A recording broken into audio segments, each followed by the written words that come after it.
Okay, ladies and gentlemen, it's 7:30. We're going to get started. You should hear me talking. If you cannot hear me, please put a message in the chat window and we can see if we can figure out what's going on. Welcome to January's PD in your PJs.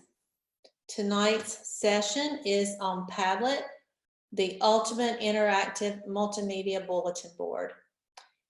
Once you get to the presentation, and again, the link is in the chat window, or you can type in the bit.ly that you see on your screen. There is a link to sign in on the second slide. So when you click that, it's going to pull up a Google form. You guys will put in your name and select your school and click submit. Please make sure as you're putting in your name that you use your name and not a nickname, because this is the form that I'm going to use to upload everything into True North Logic for your CEUs. Funding for tonight's PD in your PJs and every PD in your PJs is funded by the North Carolina Department of Public Instruction from a grant that the Instructional Technology Facilitators wrote and received. This is year 2 of that particular grant. And it does fund all components of our Gaston Digital, which is our way to personalize professional learning for you guys. And PD in your PJs is just only one component of that. You can learn more about all the other components at Gaston Digital, which is bit.ly/Gaston Digital, or you can click the link provided for you on slide number 3. You'll notice that not only do we do PD in your PJs, but we also go out to feeder areas, call that feeder focus. We hit middle schools around the area twice in a section, doing the same thing. So we've got one upcoming in February, so you can go to the site and find out more about that. We are also launching some new online modules as well as some repeat modules from semester 1. And you can go to our Gaston Digital site and learn more about that. We do encourage you to sign up for our Tech Minutes. Those are published every Monday, the first Monday of every month. And that gives you all the latest information about Gaston Digital, plus tips, tricks, and things that you can use in your classroom, and links to our new video series. I hope by now that you guys have been trained on Facebook Workplace. We are also sharing information through that platform. So thanks to DPI for funding for this particular session of PD in your PJs. So our plan for tonight is we're going to look at Padlet. I want to introduce you to it if you've not ever met Padlet before. We're going to look at the available features that Padlet provides. And we're then going to take a quick look at 10 different ways that you could use this in your classroom. We'll have time for a Q&A. And you do have to submit an artifact tonight while we're together in order for you to get your DLC CEUs. And I'm going to apologize up front. I am fighting a cold. It's not the flu. Of course, you can't get it through the screen anyway. My husband was so generous that he shared his cold with me, and it has hit me full blown today. So I'm a little stuffy and I apologize for that. Our objectives for all PD that the ITFs do always comes from the digital learning competencies from North Carolina. I'm not going to read these to you, but we are pulling from two of the focus areas, leadership in digital learning and digital content and instruction. You guys are professionals and you can read that. As I mentioned, you will have to submit evidence of learning for tonight. So since we're talking about Padlet, you are actually going to complete your artifact on a Padlet that I will share with you later. And I will give you more details about that. But just know that on that Padlet, you're going to reflect and come up with a plan of how you would use Padlet in your classroom a week from today, in a month, and then again next year. So again, how you're going to use this tool that we're learning about tonight in your classroom. How are you going to implement it? I'm Theresa Thomason. For those of you that don't know me, I'm one of 10 ITFs in the district. I serve elementary, and right now I'm covering 8 elementary schools. Along with me tonight, my helper and the wind beneath my wings, if you will, is Christy Turner. She runs the chat, so you can message her or just message the chat in general, and she is the one that makes sure that all of those questions get answered. Christy, do you want to introduce yourself to everybody? Hey everyone, I hope you can hear me. I'm glad y'all are with us, and if you need anything, I'm in the chat behind the scenes. And she does an excellent job of keeping me straight. Trust me. So if you hear my phone vibrating, it's her reminding me of something. So you are on Zoom tonight. That's the platform that we have purchased to be able to do these interactive sessions online. If you've never used Zoom before, I'm going to quickly go through how to use it. Down at the bottom of your screen, you should see the mute button, the video button, and then several tools, and of course the chat. You can unmute and mute your microphone simply by clicking on it. The same thing for the video. And I appreciate those of you that have your video up, because it really does help me to know I'm not just talking to my computer screen. So I do appreciate that. For those of you that don't want to turn your video on, I understand that completely too, especially if you're already in your PJs. As Christy mentioned, be sure to use the chat feature to ask any questions. So let me pause and let's use our chat feature. And if you would please introduce yourself in the chat, give us your name and where you teach. I see some familiar names popping back up, those that have attended PD in your PJs before. And I'm seeing a mixture of elementary all the way to secondary and administrators. So welcome to all of you.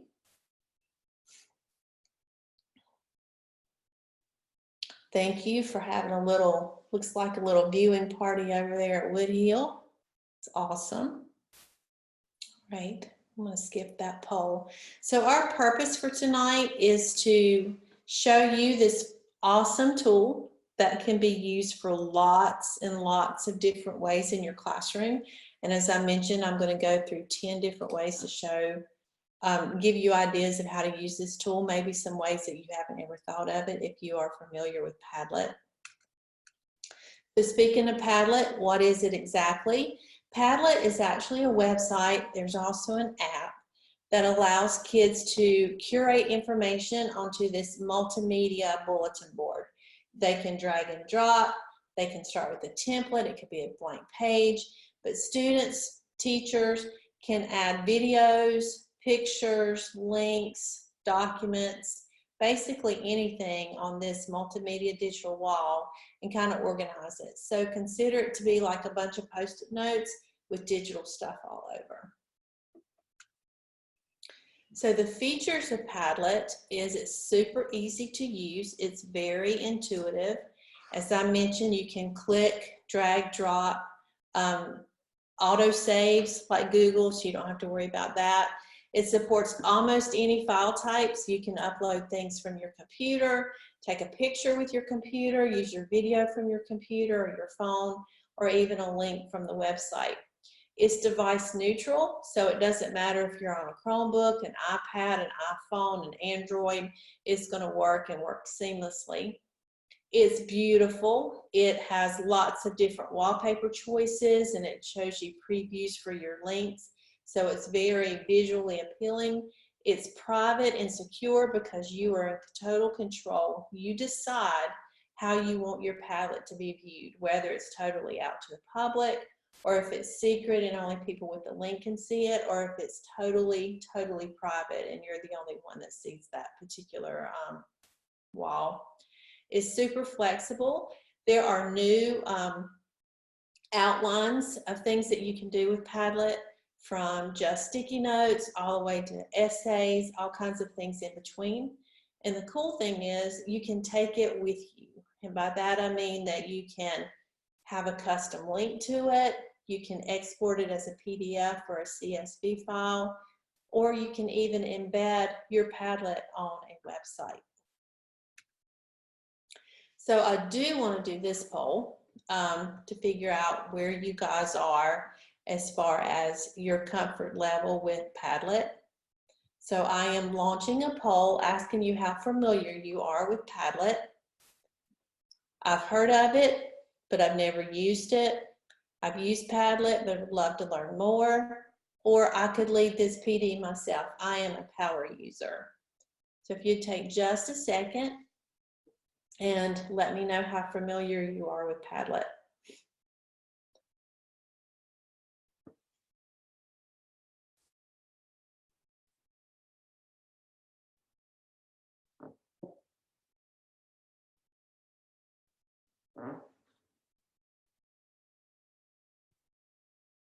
It looks like almost everybody has voted.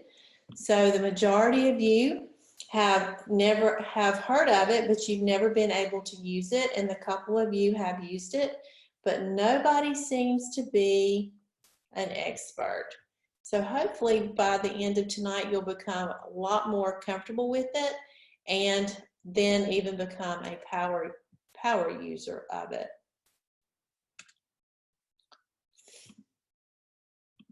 All right, so those of you that have used it, those two of you, would you mind chatting in the window and telling us how you used it? Or better yet, unmute your microphone and just shout out how you used Padlet. I'm hearing crickets. All right, so nobody's brave enough to tell me how you used Padlet. Oh, good, all right. PD with other people, yes, lots of times when we're doing PD, we'll put a Padlet out and you guys have to do responses on it. So that is one way. And you've used it in the past a lot like that. Thank you, Amy, for sharing. All right, so speaking of excited to get started with Padlet, there is a link on this slide. And if you guys will click the link where it says Padlet, we're going to get you signed up with Padlet. And you're going to, if you click that link, you're actually going to get a free extra Padlet board. So what do I mean by that? This is a freemium tool, which means you get 3 boards for free. But because I'm referring you guys and you're clicking my link, you're actually going to get 4 walls or 4 boards for free. But remember, you can take it with you, so you can export your board and then create another one. Christy's going to stick that link into the chat, so it'll make it easier for you guys to click on it. And because we are a Google district, anytime you see sign up or log in with Google, you want to take advantage of that. So once you click that link, it will take you to Padlet and give you the opportunity to sign up with Google. And once you do, I'm going to give you guys a second to do that. It's as simple as 1, 2, 3, 4 to put a Padlet together. And we'll walk through all of these pieces. I'm just kind of giving you an overview. So the first thing we do is we choose our style. Then we decide how we're going to invite other people to collaborate with us. We post things on there and then we share. So it really is as simple as 1, 2, 3, 4. So I'm sure you're asking, really, how easy is this to use? I'm glad you asked, so let me show you. I am going to flip over to my Padlet. Get this bar out of the way. And give you guys a second to make sure that you have signed in or logged in or signed up with Google. Remember, the link to sign up for Padlet is in the Google chat, and you should just be able to click on it and it'll take you right in. This is the hard part about virtual online PD, because I cannot walk around and help you guys, and I can't look over your shoulder to see where you are with your computer. So you're gonna have to please let me know if I'm going too fast, if I need to wait for you to get here.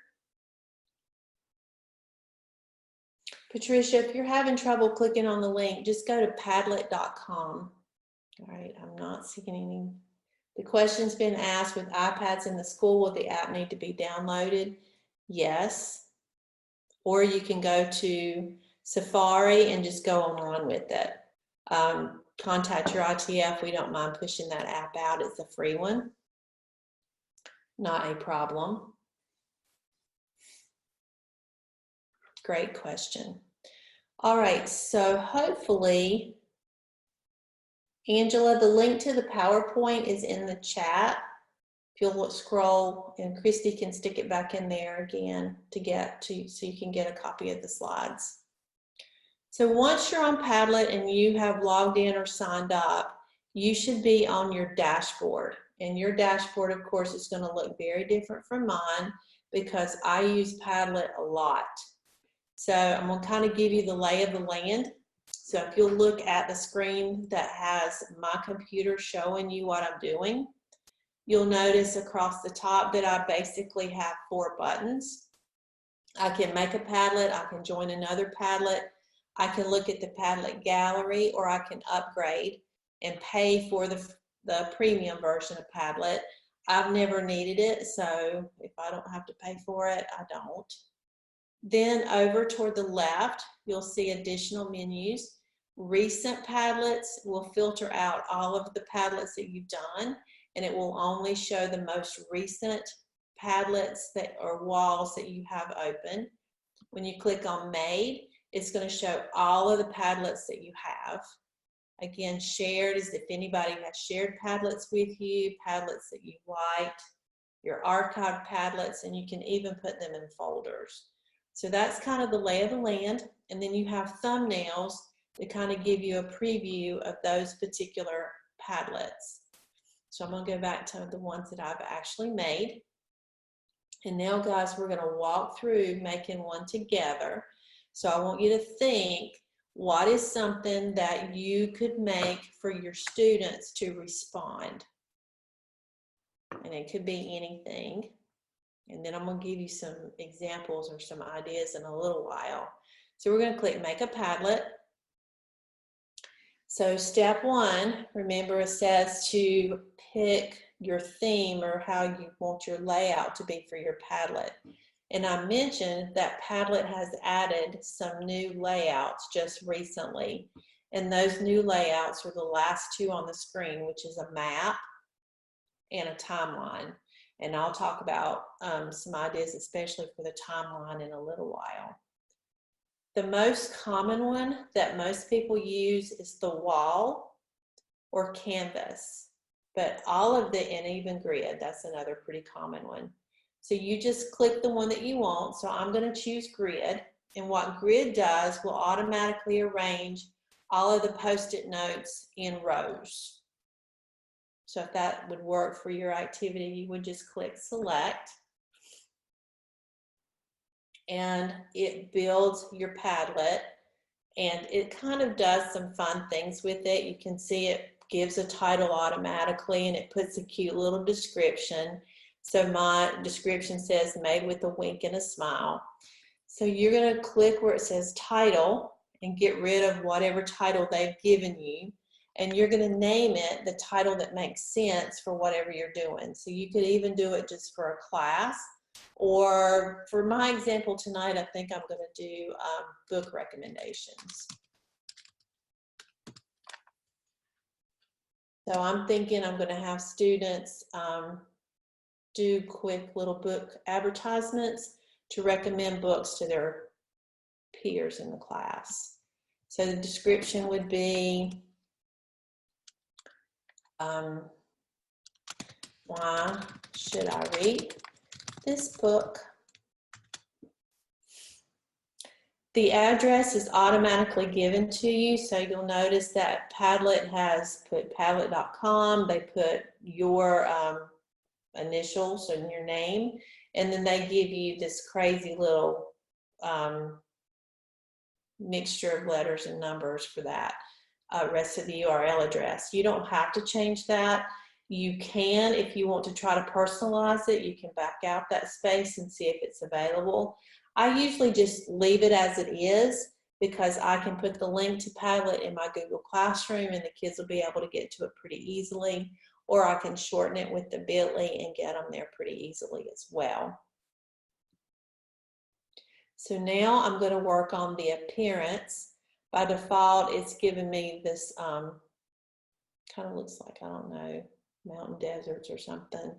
But under wallpaper, if I click the go forward arrow, you will notice that now I have some options for my wallpaper. I can go to solid colors, I can do gradients, I can do textures and patterns, I can find pictures that Padlet has provided, or I can even upload my own. And I'll talk about some ideas for uploading your own images.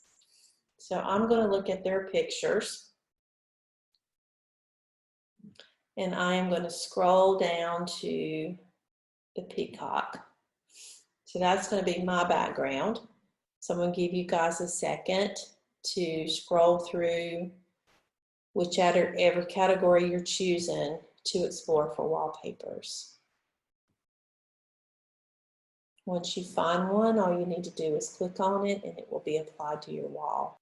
So once you have selected your wallpaper, if you'll click the back arrow, the next item of choice for appearance is your color scheme, and you've probably seen other technology tools go from the light to the dark, and that's basically what the color scheme is. I'm going to leave mine as default to the light color. The next one is font. So those of you that teach elementary school, you're going to want to switch it over to the font that has the A, the lowercase a, written the correct way, most likely. So that's fixing the appearance. And the font, you'll notice once I changed the A to be the elementary A, it changed my title to that particular font. So now we talk about how you want to handle the post or the Postit notes that get stuck on your wall. So do you want the author's name to be displayed above each post? If you do, you toggle that switch on. If you want the new post to be at the to appear first, at the like it does in social media streams, usually the very last thing that was posted goes at the top. You can switch that, or if you want to have the first one, so you just choose turn on if you want to allow other people to comment on another person's Post-it note. And you may want to do that depending on what you have the students do. For my book recommendations, I could do that so they could ask more questions to understand the book better. For this particular one, though, I'm going to leave that turned off. This is cool. The next one, your next choice is reactions. So I'm going to click the go forward arrow so you can see that. You can actually toggle on to allow other people to like a certain post or a certain sticky note that's put on there. You can have the students upvote or downvote. So if you are trying to do a survey of what the kids want to do maybe, and you want to have them upvote their top choices, you can select that. If you want them to do stars, so I am going to probably do stars since it's a book recommendation, and they can respond if they think it's a 5-star book as well as the person that posted it. You can even do grades. Honestly, I've not ever done the grading part. I've used the stars and the vote and the like. So once you choose your reactions, again, you click the back arrow. Now, depending on your students, you may want to approve post before they hit your wall. Kind of like if you use Seesaw in your classroom, where you approve before it hits into that feed. The same thing kind of happens here. You can toggle that on if you want to approve them before the sticky notes show up. I'm going to leave it off for this example. And definitely you're going to want to turn on replace bad words with nice emojis. And then you're going to want to have a conversation about why that even happened on your board. So any questions about the first page, if you will, of your initial Padlet setup? All right, so I'm going to click next. So if you guys are good with your choices, go up to the top right and click next. And then it tells you you're all set and you can start posting. But we're not exactly all set. There's one more thing that we need to do. So before we start posting and playing around with that, beside of the gear icon in the right-hand corner, you should see the word share. If you guys will click that, this is where you choose your privacy or how you want people to be able to interact with your Padlet. So let's scroll down. You can invite members.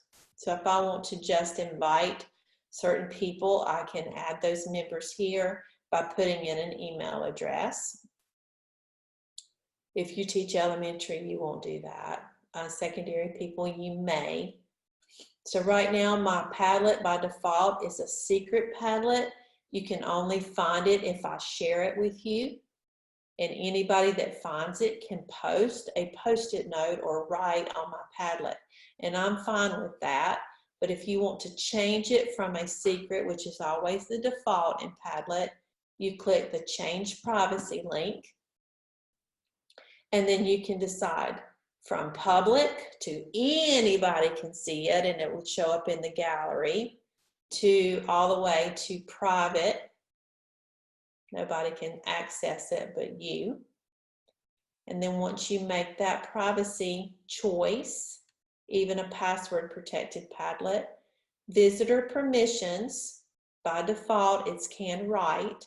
You click the drop down arrow and you can choose that they can only read the posts that are on there, or they can view and add posts and even edit other people's posts.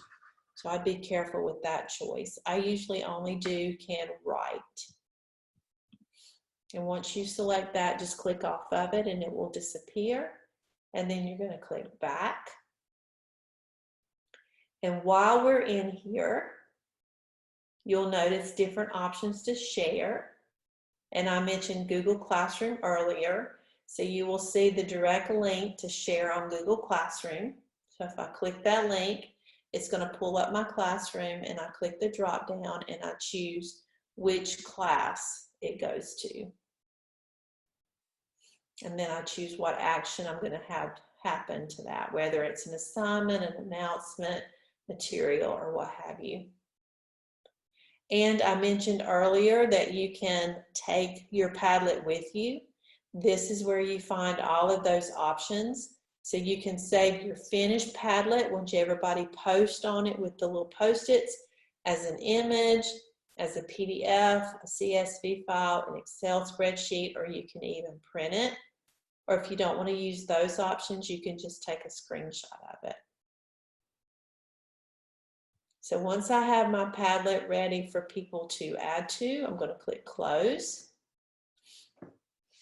And now we're ready to actually add a Post-it note. So if you'll look in the bottom right-hand corner, you should see a plus. If you'll click that plus, it's going to put your first Post-it note there, and I want to pause and tell you guys about these Post-its because they're pretty amazing.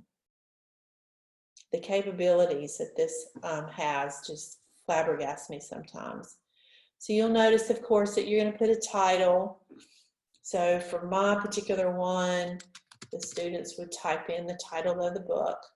And then under that, it gives you the prompt to write something. So the students would click and then they would write their recommendation.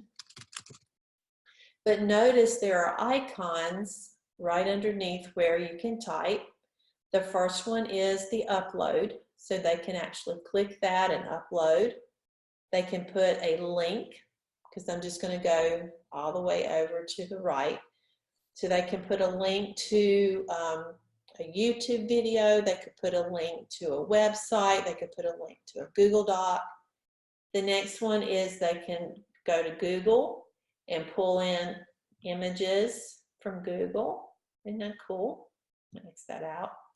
They can turn the camera on and take a picture of themselves, so they could take a picture of themselves holding the book. But wait, there's more. If you click the 3 dots beside of the camera icon, holy cow, look at all of your options.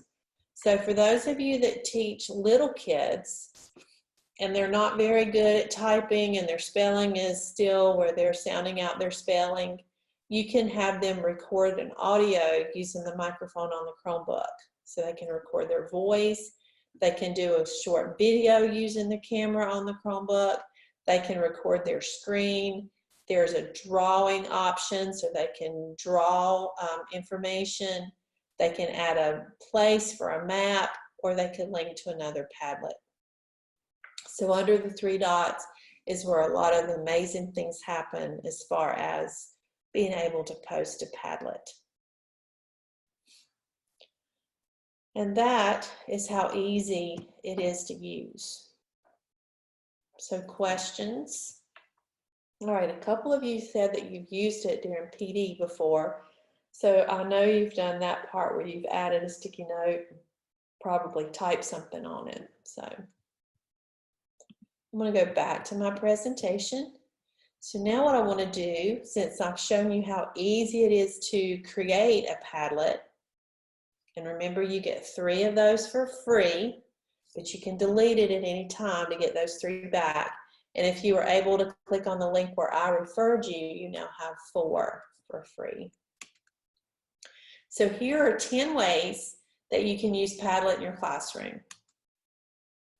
So let's say that you've had a speaker come to your class, or a parent's done something amazing for you, and you want to do a thank you note. We can take the thank you note digitally.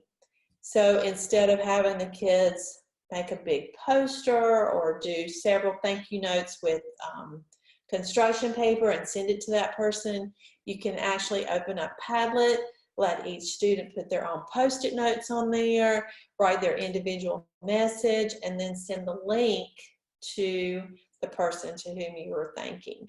So the cool part about that, instead of just writing out, the students can have those videos, the voiceover, so that people can actually make connections with the students in your class as they are saying thank you for whatever service has been provided for your students. The next idea is you can use it as a questions board, and there's a couple of ways that you can use it as a questions board. The first one is you can just open up a questions board, and as students wonder about things 24/7, they can post their question. And then you just take time during the day to read off some of them and answer them. Or maybe during your lesson, you've got this up as a back channel and the students are asking questions, and then you stop 10 minutes before your lesson, before your class ends, or that part of your day ends, and you can go over those questions. It gives your shy students an opportunity to ask and not be embarrassed by having to ask those questions. Another idea is, and this is a Discovery Education SOS strategy, you can post the answer to a question on your Padlet and have the students post the possible questions that that answer would answer. You guys know what I mean. It's late and I'm on cold medicine. But like Helen Keller is the example that Discovery Education gives. So you could have the students put all kinds of questions that Helen Keller would be the answer to. So it would work for any content area. The next one, this idea came from Matt Miller. He is a well-known educator that goes around now and does works with school districts and teachers to help them use technology. He suggests that while listening to a presentation, let the students work together to take notes on a Padlet, and then they've got this resource to refer to later. As educators, we could collaboratively note take during a staff meeting or district meeting, so where we all have the resources and the information that we're all hearing together on one Padlet, and then we'd have the link to get to it. The next one is to take posters. There's nothing wrong with poster presentations, but let's take them to another level. So using Padlet, the students can take this poster example and they can add images, they can put their information there, they can add links, which you can't go and click on links on this particular board like it's in the picture. You can embed them in a class website or have the students put it on their Google site. Add the audio component to where you hear their voice where they're explaining things, or a video component where they're explaining things. So you are adding truly all of the multimedia to that particular assignment. Use Padlet for bell ringers or exit tickets, and you see some examples of questions that you can post and let your students answer.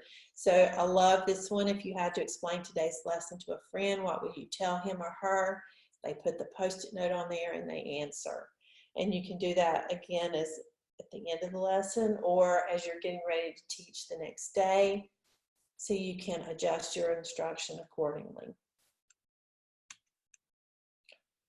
The next idea is, remember, you can upload your own images. So you could use Padlet as a thinking map or a mind map by putting that custom background to it, and then the students could put the sticky notes where they need it to go.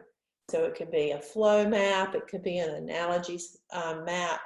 They're just putting their stickies in the map part.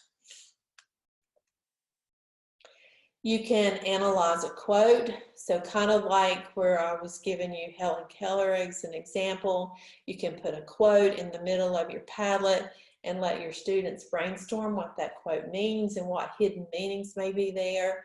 It helps them to really dig deep and think about the material that you are presenting to them. I mentioned earlier that a new feature to Padlet is the timeline. The timeline actually creates a linear timeline, but it doesn't have to just be a timeline. You could use that as a life cycle. You could go over field trips with it. The students could do stories. They could pull together all the resources that they're learning about as they're going through a unit and have that for reference before they have to take their test or an exam.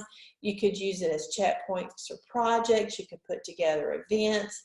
And remember, this timeline could have images and videos as part of those events. And I know that we do biographies in several different grade levels. So of course that could be a great way for students to talk about a person that they've learned about by putting together the timeline with images and video and audio of that person. The next one is to turn it into a blog, which we have a hard time finding a blog platform, especially for elementary students, even though Seesaw has a pretty good one. You can actually use Padlet to create a blog, and it could be a class blog. And if you want to do a blog, you would just simply choose the stream layout from the first choice when we first went in there. And it mimics a blog in a simplified way. And the students can color code those Post-it notes as they're putting it on there. But remember, they can also put their images along with their text that they're talking about. And you can turn on the comment feature, and that would give you the simulation of people responding to that blog post. So this would be a great way for students to share reflections and thoughts as they're going through units.